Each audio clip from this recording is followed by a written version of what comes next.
Good, good. Okay. Or Hamlin Associates. Okay. So you ready, John? Are you ready, ready. Robert? Robert, John, are you ready? I am ready. Okay. I'm always ready. Hey, my name's Grant Cardone, and today I have with me John Hamlin. John is you've been in sales how long, John? So, gosh, forever. Hundreds of millions, with no exaggeration. This guy sold hundreds of millions of dollars worth of advertising, marketing, and promotion materials to business owners. He's been calling them multi-millionaire business owners for years. He's done an extremely good job of it, been very, very successful, started his own company from zero.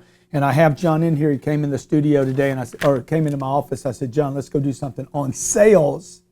So we can share with you some tips maybe John has about how you can grow and expand your business. So John, what, did you like to be in sales? Did you want to be in sales? I did. I wanted to be in sales. It's all I ever wanted to do. Why would a guy? It's exciting. It's exciting. I mean, it's kind of an eat what you kill deal, and I like that. I like the idea of being in charge of my own destiny, and sales is like that. But I hated being in sales, man. I think most people that I meet, they're like, Robert, do you want to do sales? Let me put a caveat with that. Yeah. I wanted to be in sales, and then I got my butt kicked because I didn't know how to sell. Okay, and I kind of had to accept the fact that I knew a lot of people made a lot of money in sales. So what was your introduction to sales then? Was it some guy making a lot of money? It was, and he wasn't making a lot of money by the standards of today by any stretch. But to me, he walked on water. So is it you wanted really to make money? If you look back and get really honest. Yeah, when I look back, when I first got into sales, it was all about making money. Yeah, and so because I know I hated school, and I know a little bit about your story because me and you've done this before. We've talked so much. We've never done this before. Okay. Dude, have we done this today Not before? This, no, we haven't done this before. Thank you. So I just violated my first rule. never disagree with the customer. But I didn't want to be in sales. I thought that there was going to be an educational route for me, that if I got educated, I was somehow guaranteed money. You, on the other hand, absolutely hated school. Well, I hated school. I was, as you know from my story, I was told learning disability and all this crap, so I dropped out at 8th grade. And so you're 15 years old. Yeah. And I wanted the salespeople that I knew, that I saw, were making big money compared to what I could make. And so that's what I wanted to do. I wanted to get into sales. What I didn't know, and this is the biggest misconception, if I could depart this, it would be this. If you think that you need to be a liar, a cheat, or a con, be good in sales, you're going to fail miserably. Yeah. You know how I know? Because everybody told me when I got into sales that you could be a great salesman. You got a mile-long line, and you got a gift of gab, and boy, you could sell snow to an Esco and all these things. And I thought, okay, great. That must be what I need to be in sales and to be good at it. So that's what I went with. That's the data I went with. And I got my butt kicked. Yeah. Trying to sell the line. Trying to be what they said. This is what I had, and this is the gift I had to offer, and so on and so forth. Yeah. It wasn't until I learned how to sell, and that was a process. Yeah. Now you've been, for the last 40 years, you've been around a lot of salespeople. You met guys like me, trainers, salespeople, sales professionals, companies that have done hundreds of times more sales than you and I have done. Indeed. Is there a common theme amongst other salespeople? Because I kind of know what makes you good, I know what makes me good, but do you see a common theme with other great salespeople? Yes, I would say that that's one of the common things you notice in all great, I'm taking that word seriously, great salespeople is they know how to stay in agreement. That's probably the most important thing, is staying in agreement and staying positive. I learned this, here's how I look at it. Yeah. You can throw anything negative at me. Throw me a negative, your mom wears combat boots. This guy's an unbelievable debater. He loves to debate. That's his hobby. You could throw a negative at me, and here's what I've learned. And I can't even explain. Your mom wears army boots. Okay, and I'm gonna look at that. I think here's what happens: the brain comes to a fork in the road, negative or positive. Okay, and I learned that if I hit it with a positive word immediately, I'm gonna go positive on it, and it's gonna come out like, great, awesome. I appreciate your candor. I'm glad you told me that. I appreciate. Now, most people wouldn't be that honest to bring up something like that. But wow, I didn't know that about my mom. And she might wear combat boots, but you know what? She's comfortable with it. That's good for her. But we're really not going to talk about that, right? We're here to talk about why this piece of paper is important to you. So let's say, because I know you're very political. Okay. Hey, man, me? I don't think me being born in Canada is an issue. How should Ted Cruz handle that from Trump? Oh, I don't know. I'm not even sure I understand. What do you mean? But the fork in the road, you're talking about the fork in the road. I either agree with the guy or I get combated. That's where you're saying, hey, I'm either going to take the path of agreement and move this conversation down the road, or I'm going to go into combat with him. Yeah, I think he's just, again, he's great, awesome. You know, you're entitled to think what you want to think. You know, being born in Canada, I'd find something positive about that and move it forward. It really has anything to any bearing on it. Yeah. I really don't. I don't think it has any bearing. Give me something stronger than that. Yeah. Okay. So I tell you, hey, my price is too high. How do you handle that? I love it. Once value exceeds price, you'd agree with me. Once value, see, I want to keep him in agreement. Would you agree with me? Once value exceeds price, price is no longer an issue. Yeah. Right? Now you said before the interview, I agree with that. You said before the interview, I said, hey man, what's the biggest thing you got out of my program? And you said, staying in agreement. Staying in agreement. You know, I write the magic of agreement. Always agree. Yeah. But you see that in other people? You see other people doing that? I see it, but I don't see it to the extent. Yeah, that you do it. No, I don't. So, and I'm not trained to be grandiose, but I refuse to violate certain facts, certain things that are real to me. And one of them is, do not fall out of agreement. No matter what somebody says to me, I'm in agreement with them. Absolutely, I totally understand. I get it. Well, so he just said something that I find very interesting, Robert. I think you will too. Never violate something that's working. Right. Right, and a girl named Mandy who manages a huge charitable fundraising division. She said, look, the way she said it was this. She says, if you don't have always, you end up with nevers.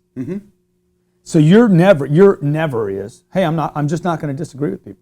I'm not going to fall out of it. So am I lying to them? When you say, hey, Grant, this glass is not, you can't see through it. I'm like, well, dude, you can see through it. You would say, I appreciate what you're saying. Yeah, I appreciate the fact that you're not able to see through it, and I can understand that. Because it might be that I cannot see through it, right? It's right? obviously and it doesn't true for you. Because I had a guy write me the other day, and he says, "Dude, you're just lying to people when you agree with them." Well, you still bought the glass. Yeah. I said, I'm not lying to people. I don't know what experience he's having. I know what experience I'm having. Okay, so. Okay, other things that you've seen in other great salespeople, other than yourself. Like if you think about some great. Who do you consider some great salespeople? Do you have any names? Not me. You're the greatest. You are. You're the greatest salesperson I've ever known. Thank you for saying that. And you know what other traits do I see? And they work at it. They don't. It's not.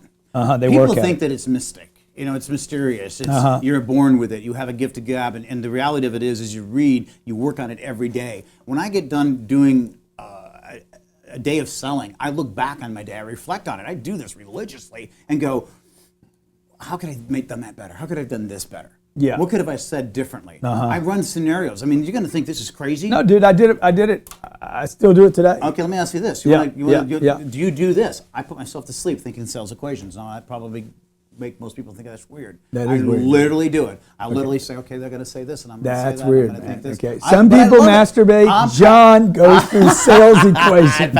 I'm passionate about it. I love selling. I do. I love it. Yeah. Well, I just know this, because I know a guy. When you ask me, hey, what's a great salesperson? There's this guy named Art Wadlin. Art sells real estate in Tucson, Arizona.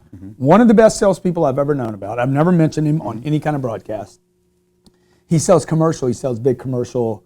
I bought 2,000 units from him in Arizona. And he's a great salesperson, but he's completely not like me and you. How's that? Definitely very conservative. Never over promises. Not very high energy.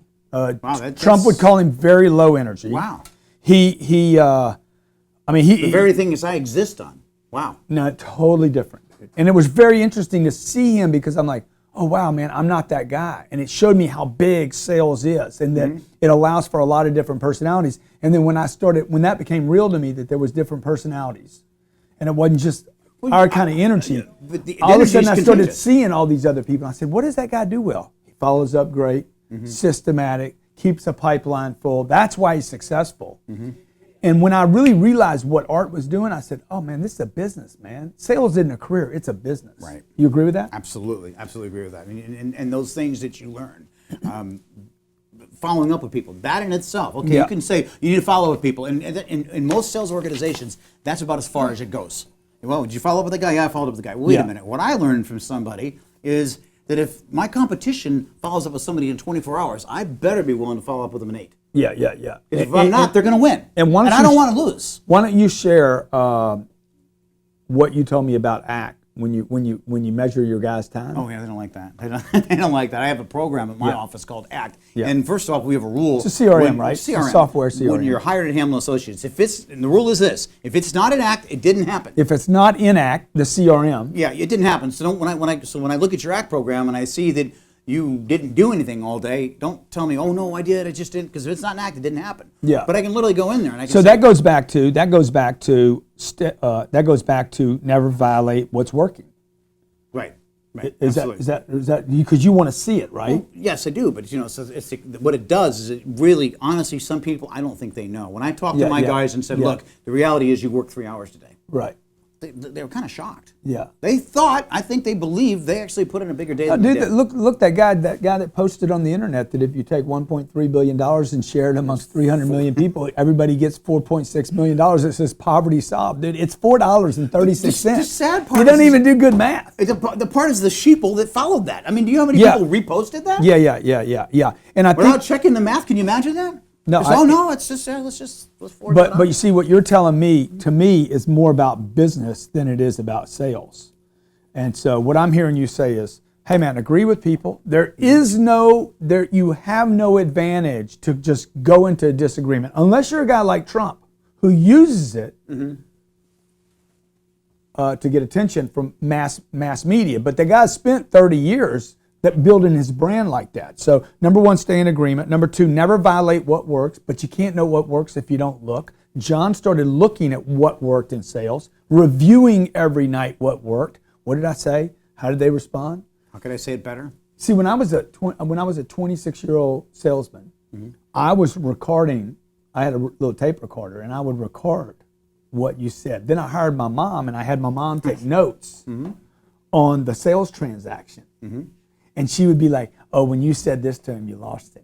And at the end of the day, I would debrief. Do you see, now that is all part of the agreement. Yeah. So now think of it this way. I just had a conversation, a great conversation with Derek Simons. Perfect. Yeah. Okay. Yeah. And as you know, he's a world champion in jiu-jitsu. Yeah. Exactly. And we made the comparison, and all of a sudden, this conversation between me and Derek blows up into, my God, the similarities between great jiu-jitsu and great sales. Yeah. Is the minute somebody falls out of agreement, you can't just move forward. You got to stop and put them back in agreement, or you're going to move on to the sale, and then you need a closer. And that closer, what's that closer got to do? He's got to go back through the sales process, find out where you fell out of agreement, put him back in agreement, keep him in agreement, and close the deal. So to give people physical mass on this, okay, in any of the arts, right, the physical arts, the risk goes back this way. If you go to a police academy or going online, I'm just going to run away from you. But if you bend this wrist this way, with half the pressure, I own that guy. You know the deal, right? Amazing. So with half the pressure, there's a video online on YouTube where this guy's got a pistol, and this other guy knows all these moves. I mean, he knows like. Oh, I've seen it. I've seen it. Unbelievable. Yeah. How many times you watch that video? Yeah, you got it. You got to get. It's go back again. You see, that's what a salesperson does. When a great salesperson. I mean, we're talking about really mastery levels. See, when I was 5 years old, I was a salesperson. Oh yeah, it was taken out of you though. When I was 15, I was worse than when I was 5. When I was 5, I was better than when I was 15, and by the time I was 25, I was freaking terrible. So I don't know, something got undone. Right. Well, why do you say it was taken out of me? Because society does that. Yeah. Society does that. They should don't talk to strangers. Yeah, Everything you want, you're going to get from a stranger. I don't care what it is. Now, don't interrupt me. Sounds like he's been listening to Don't interrupt me. This is a fact. Don't interrupt me. Don't interrupt me, John. Every single thing I want, I'm going to have to get from somebody else. Wait a minute. Never mind money. You're money hungry. What about spirituality? Okay, I'm going to have to get that from somebody because I don't have it. Yeah, you got it. You're a very spiritual person. I know that. So if I want it, I got to get it out of you. He's getting excited now. Was that not a fact? So why would we teach our kids don't talk to strangers when it's one in a gazillion that might hurt them? Dude, I'd love to meet some people I don't know. Do you know what I'm saying? Make sense? I'd love to meet some people I don't know. I'd like to spend more time with people I don't know than more time with people I do know. So if I made a list of a bunch of people I'd like to talk to, it isn't the people I already know. Would you agree with that? I would agree with that. That's one of the ways, Robert mentioned about building sales. Yeah. It's, how do you do that? You could cold call. Okay. Yeah. You don't like that. You don't like that idea. I'm not. If I have to, I'll cold call. I'll do whatever it takes.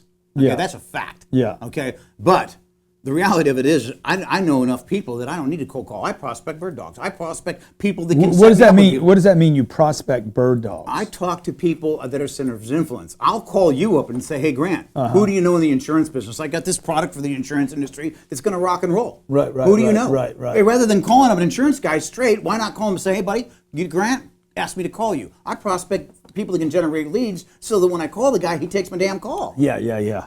That's the route I take. Because you asked that, Robert. You asked how do you go? How do you do that? How do you create leads? How do you generate that? Yeah.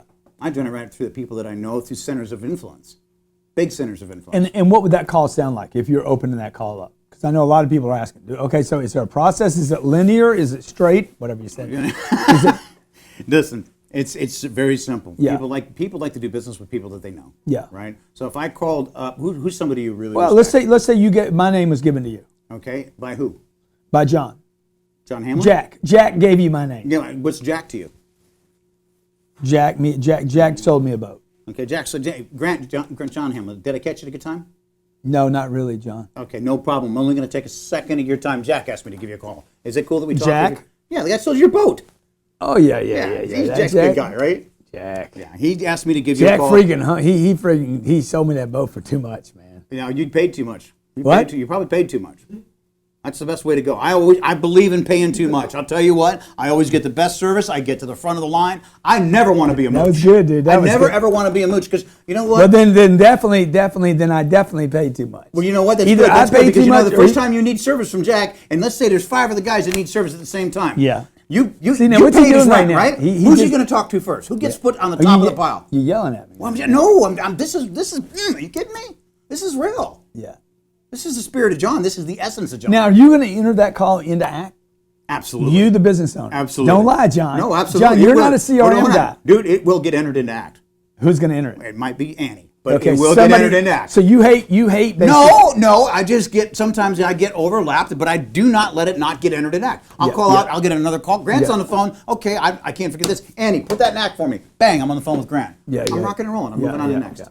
What do you think, out of sales now for a second, because I don't think sales is really about sales. I think it's about business. I think sales is about relationships. I really do.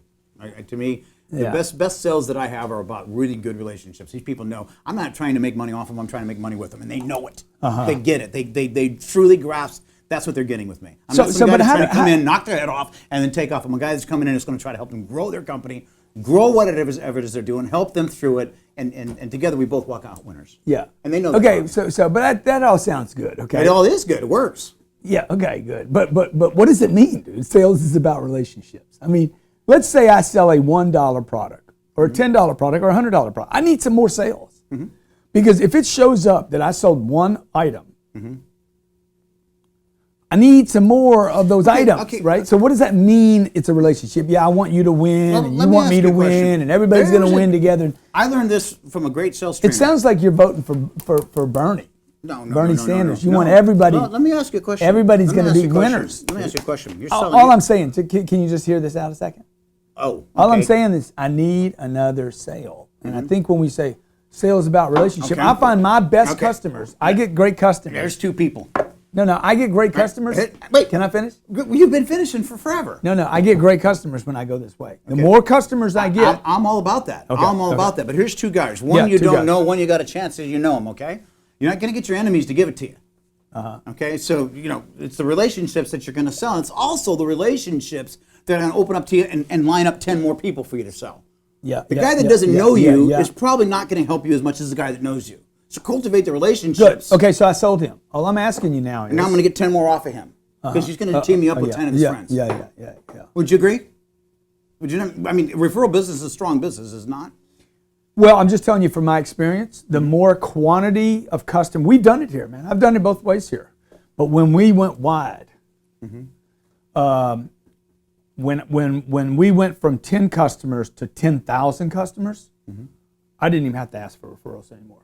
Well, Grant, the numbers were so big. You've hit that, yeah, but you are not the average. Okay, let's just be honest here. You've become almost not almost. You are a personality. Yeah, well, thank you. Okay, but people will. Let's be honest. They're not talking people about, know who Grant Cardone is, and they'll take his call. But You've shown it on your show many times, so you can't say that that's not in fact. Yeah, but the point of that is, it's not. They're not talking about me at that point. They're talking about the product. So it's not Grant's personality. They're talking about the product they got because we scaled out. Right. All I'm saying to you is that I was always brought up, follow that guy up and make sure there's a relationship and make sure. And while I was busy slowing down to get quality, I missed quantity. And I think that there's just a big conversation about how do I get my quality and my Okay, my you want to know how we do it? Yeah, yeah. At my office, what we do is we have account managers. Okay, if I sell you right the first time, if I tee you up right the first time, if I do my job right the first time, Yeah. okay, you understand what I'm about. You understand our philosophies. You either say yes or you say no. You say yes, you bought in. Annie handles it from there. My true customers, they know. The fact is, if they really want something done fast and quick and efficient, call Annie. Don't call John.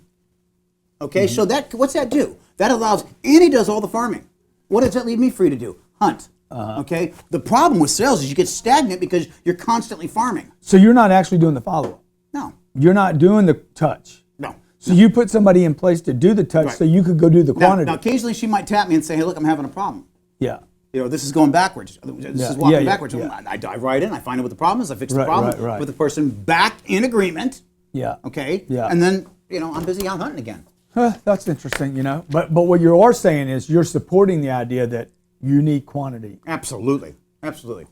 Because one great customer, Right. because this is what you see all over the internet. I don't disagree. Right. I don't disagree. Because I can just tell you, like when I we want both, though. Huh? I want them both. You want them both, right? But yeah, and I didn't know this. Unfortunately, I didn't know this until I was probably 54 years old. I was like, you know what, man? I'm getting good customers because I'm getting quantities. It wasn't because of something we did. It wasn't because we called them more. I got a customer service department in here. I'm thinking about ending. I'm thinking about getting rid of the thing. I'm trying to figure out how do I provide people with customer service without somebody calling and saying, "Can I give you customer service?" Because we're making so many calls to talk to somebody that's already bought my product. Like at my place, I have a swimming pool, right? I don't use the swimming pool. Nobody calls me and says, "Hey, can we show you the pool again?" Right. I understand. I understand what you're saying. I have, Yeah. to a certain degree, I have the same problem with my company. I got 6 people in there calling every day. You didn't use this. You didn't. I know you have a similar problem. Right. You didn't use this. We didn't see you log in. Huge, right? I have a massive network of people that are on my software, and you know what's disheartening? They don't use it. No, when you for security reasons, you do a customer-wide password change. Yeah. And your phone don't ring. Right. It's like, whoa, you're kidding me. So here's this huge product. And Right. it does. It's always the same people that ring the phone. Yeah. Hey, dude, what'd you do with my password? this has been great, man. Okay, John Hamlin, professional salesperson. Would you consider yourself a professional, a master, or a guru? Guru. Wow. I really would. It's what I do, and I'm really, really good at it. He's a guru. Yeah. Dude, I used to be a freaking punk salesman. Then I was a So did hater. I. Then I was a hater salesman. So did I. And then one day I said, you know what, I'm going to get good at this. Then I became good, and then I became a professional. That wasn't. I didn't even need a business card anymore. Yeah. No, I agree. I agree wholeheartedly. Then I became a master. Then I became I'm a ninja. Did you know you were going to do that? Did you feel it? Because it's weird. All of a sudden one day I really did I just kind of like, wow, I am really good at this. Nobody can take me. Yeah, no. And it was like one day nobody could take me. Yeah, and then it was like, oh, I know. I knew before the customer knew what was going on in the deal. That's the jiu-jitsu thing. That is the whole. I know what predictive. move they're trying to do. The predictive. And I'm exactly. ready for it. And I'm keeping you. I'm not going to try to get out of agreement, but I'm keeping you. I remember telling a guy, I'm like, we're just negotiating for sport now, aren't we? I mean, this isn't even about money anymore. Yeah. And he got started laughing. I said, okay, let's do the deal. Let's roll. And then I hit that level of like mastery, and then the guru status that you talk about is where you can go out and actually teach other people how to do it. So I know you're hiring at Hamlin Associates in Daytona. Okay, what are you looking for there? Salespeople. I want to grow my own. I want young guys that are just Young girls. guys. How old's young? I got a guy right now that's 20 years old that he's amazing. 20 years old, and I've got 2 new guys. What do you look for? When you look at a salesman and I walk into your office, what do you immediately know, yay or nay? No. No, you don't. What do you look for? What are you going to ask me? I'm not. I'm gonna do a 3-day training session with you. You're not going to ask me anything. You're not going to interview me? No, I don't interview people. I learned that from you. What do you do and whatever it takes? You have a 3-day, 4-day. Yeah, That's yeah, brilliant. yeah, That's what yeah. So now what we do is we have a 3-day training seminar. Guess what happens? You bring them in. Guess what happens to 20 of them? Yeah, they go. They leave. They can't take it. Right. You know, we just tell them, hey, look, we're doing a 3-day. You know, guys that are left are going to be absolute SEAL Team 6, and they are. Yeah. The guys who are left are killing it. John Hamlin, talking about sales. Okay, I hope you got something out of this. This is what I got. Man, take a look at what you're doing. Follow up is critical. The relationship is important. Quantity to get to get to quality. Work at the game, man. This is not just something that's going to happen to you. I mean, what does anyway? Right. See, I'm a great cook. Did you know about that? Yeah. Well, I've been to your house a couple of I times. work at it, man. Okay. I'm a great driver. Did you know that? I've driven with you. You are not a great driver. He's a horrible driver. I think I'm good. Do not ride with him, especially in Beverly Hills. Never violate what works. Never violate what works ever. That means you got to pay attention to what does work and stay in agreement. John Hamlin, what can people find you, man? They can find me at johnchamlin@hotmail.com, Hamlin and Associates. You on Twitter? Yeah, no. I am, but I'm not. Hey, you guys be great. Hope you enjoyed it on Facebook. You guys on Grant Cardone TV, John Hamlin, check him out. We did a great interview with him on Power Players. I look forward to talking to you about sales, about business, about entrepreneurship, about that thing that you're an expert in. Thanks for watching. Watch this. Wait. Watch this. Bynum Monique. I said hi to somebody. Thanks for watching Grant Cardone TV.